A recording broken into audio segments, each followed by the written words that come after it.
खुलुमबाय लोगोफोर, नोंथांमोनखौ बयखौबो गिबियावनो आंनि चेनेलाव बरायग्रोनानै लाबाय। आसा खालामो नोंथांमोना आंनि भिडिअखौ जोबजासिम नायलांगोन आरो सोरबाफोर चेनेलाव गोदानै फैदोंब्ला दासिमबो जुदि आंनि चेनेलखौ साबस्क्राइब लोगोसे लाइक आरो शेयार खालामना होदो लोगोफोर। दिनै आं नोंथांमोनजों मोननैसो आपडेटनि सायाव सावरायगोन दे लोगोफोर। गिबि आपडेटआवनो दं लोगोफोर, प्रधान मन्त्रि आवास योजनानि जि न', बे न'खौ नोंथांमोना माब्ला मोननो हामारगोन? ना इलेक्सननि सिगां मोननो हागोन ना इलेक्सननि उनाव मोननो हागोन? बेखौ आं नोंथांमोननो फोरमायहरगोन आरो लोगोफोर।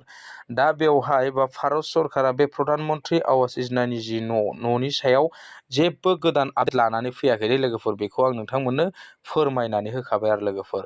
नोंथांमोना बे प्रधान मन्त्रि आवास योजनानि जि न', बेखौ नोंथांमोनहा नैबे जोंनि आसाम एसेम्ब्लिनि उनावसो मोनहैनो हासिगौ आरो लोगोफोर।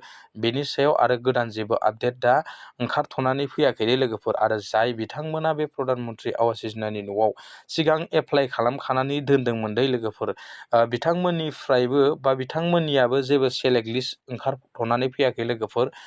जाय बिथांमोनहा बानायनो मोनाखै बे प्रधान मन्त्रि आवास योजनानि न'नि एप्लाइखौ, बिथांमोना गोदानै एप्लाइ खालामफिननो हानाय बायदिसो जाहैसिगोन आरो लोगोफोर। आरो नोंथांमोना बे प्रधान मन्त्रि आवास योजनानि न'नि सायाव लोगोफोर, जाय बिथांमोना सिगांफोर न' मोनबोआखैमोन आरो बिथांमोना एप्लाइ खालामनानै दोनदोंमोन दे, आरो गोबां बिथांमोननि जिअ'टेक बे लिस्टआबो ओंखारथ'वाखै लोगोफोर। आरो जिअ'टेक खालामजानाय जायफोर न'खरफोर दङ दे, बिथांमोनहाबो बे गोदानैसो जिअ'टेकनि सार्भे खालामफिननांसिगोन बायदि जाहैबाय आरो लोगोफोर। दा बेवहाय प्रधान मन्त्रि आवास योजनानि न'नि जेबो गोदान आपडेट गैथ'वा दे लोगोफोर। अब्लाबो नैबे जोंनि आसाम एसेम्ब्लि जि इलेक्सन जोबखांनायनि उनावसो नोंथांमोना बे प्रधान मन्त्रि आवास योजनानि जि न', बेखौ न'खौ मोनहैनो हागौ आरो लोगोफोर। दै आं बेखिनिखौ नोंथांमोननो फोरमायखाबाय। आरो गोबाङानो गोबां प्रधान मन्त्रि आवास योजनानि न'नि सायाव गोबां आपडेट लाबोगासिनो दङ लोगोफोर, नाथाय बेवहाय जेबो आपडेट फैथ'वाखै लोगोफोर। नोंथांमोना नैबे आंनि चेनेलखौ नायदोंब्ला मिथिनो हागोन आरो लोगोफोर। प्रधान मन्त्रि आवास योजनानि जेबो गोदान आपडेट गैथ'वा। जेब्ला फैगोन अब्लानो आं नोंथांमोननो फोरमायहरगोन। आरो जाय बिथांमोना न' मोनि बा जाय बिथांमोना अनलाइन बा एप्लाइ खालामनायाव बिथांमोना थालांदोंमोन दे बे प्रधान मन्त्रि आवास योजनानि न'नि सायाव, बिथांमोनहाबो गोदानै एप्लाइ खालामफिननो हानाय बायदिसो जाहैसिगोन आरो लोगोफोर। आरो लोगोसे जाय बिथांमोना खालामखाबायमोन, बिथांमोनाबो गोदानै खालामफिननांगोन बायदि जानानै दं आरो लोगोफोर। आं बेखिनिखौ नोंथांमोननो दिनै बे प्रधान मन्त्रि आवास योजनानि न'नि सायाव फोरमायहरखाबाय दे लोगोफोर।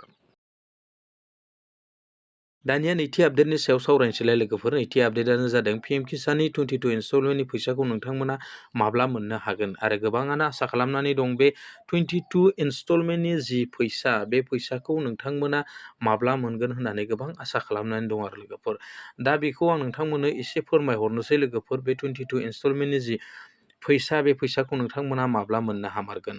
सिगांनिखौ नायोब्ला नोंथांमोना थांनाय 21 इनस्टलमेन्टआवबो लास्टनि जि डेट, बेवहायसो माने बिथांमोना फैसाखौ सोहैनाय जादोंलै, लास्टनि मान्थआवसो। एबारनियावबो बेबायदिनो जानो हागौ। फेब्रुवारिखौ टारगेट खालामदोंमोन, नाथाय फेब्रुवारियाव बिथांमोना फैसाखौ सोआसै। बेखौ नायोब्ला नोंथांमोना नैबेवहाय नायदे लोगोफोर, सिगांनिखौ नाय आरो दानिखौ नाय आरो लोगोफोर। आं नोंथांमोननो फोरमायनानै होनि। नैबेवहाय नोंथांमोना नायबानो जाबाय। नैबेवहाय मा लिरनाय दं लोगोफोर, नै थांनायाव डिसेम्बर मार्च बेनि गेजेराव सोदोंमोन दे लोगोफोर। डिसेम्बर आरो मार्चनि गेजेराव सिगांनिखौ नायोब्ला नोंथांमोना। दा बेवहाय दा जोंहाथ' डिसेम्बराव थांबाय, ओरै बेराफारसेथिं जानुवारि थांबाय, फेब्रुवारि थांबाय, दा मार्चआ लास्ट। नैबेखौ नायबानो लोगोफोर नुनो मोनगोन आरो नोंथांमोना बेखौनो साननानै लाखादो, नैबे मार्चनि नैबे गिबि सप्तायावनो नङाबा बेनि लास्ट सप्तायावबो बिथांमोना बे फैसाखौ सोहैनो हागौ आरो। नाथाय बिथांमोना नैबे मार्चआवनो नोंथांमोननो पिएम किसाननि 22 इनस्टलमेन्टनि जि फैसा, बे फैसाखौ सोना हरगोन आरो लोगोफोर। बेवहाय जों आसा खालामनो हायो आरो सिगांफोरनि डेटखौ नायनानै आरो लोगोफोर। आं बेखिनिखौ नोंथांमोननो फोरमायहरखाबाय। नाथाय पिएम किसाननि अफिसियेल वेबसाइटआव दिनैसिमबो बे पिएम किसाननि फैसा सोनाय, 22 इनस्टलमेन्टनि फैसा सोनायनि जेबो आपडेट बेवहाय ओंखारथ'वाखै आरो लोगोफोर। नै बेवहाय नाय, जेब्ला डेटआ होनाय जागोन, सोनायनि डेटखौ होनाय जागोन, अब्ला नैबेवहाय 22 इनस्टलमेन्टआ आपडेट जागोन आरो लोगोफोर। दा नैबेखौ जों आन्दाज खालामनो हायो। थांनाय बारनिखौ नायोब्ला जोङो नैबेवहाय मार्चआवसो बे पिएम किसाननि फैसाया हाबहैनो हागौ आरो। नै दा सोलिबाय थानाय मार्चनि फार्स्ट सप्ता नङाबा लास्ट सप्तानि गेजेराव नोंथांमोना बेनि फैसाखौ मोननो हागौ आरो, जाय बिथांमोना बेनिफिसारि आरो सिगांनिफ्राय जाय बिथांमोना मोनबोबाय थाखायोमोन।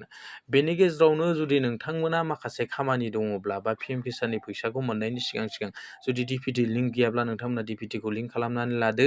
केवाइसि लिंक गैयाब्ला नोंथांमोना केवाइसिखौ होनानै लाब्लानो जाबाय दे लोगोफोर। नोंथांमोना गाव गावनि डिस्ट्रिक्टनि एग्रिकालसार अफिसाव थांनानै बे खामानिखौ मावनानै लाहैनो हागोन आरो लोगोफोर। दिनै आं नोंथांमोननो बेखिनिखौनो फोरमायहरबाय। गोजोन्थों, दिनैनि आपडेटआ बेखिनियानोमोन लोगोफोर। नेक्स्ट भिडिअ'आव लोगो मोनहैगोन।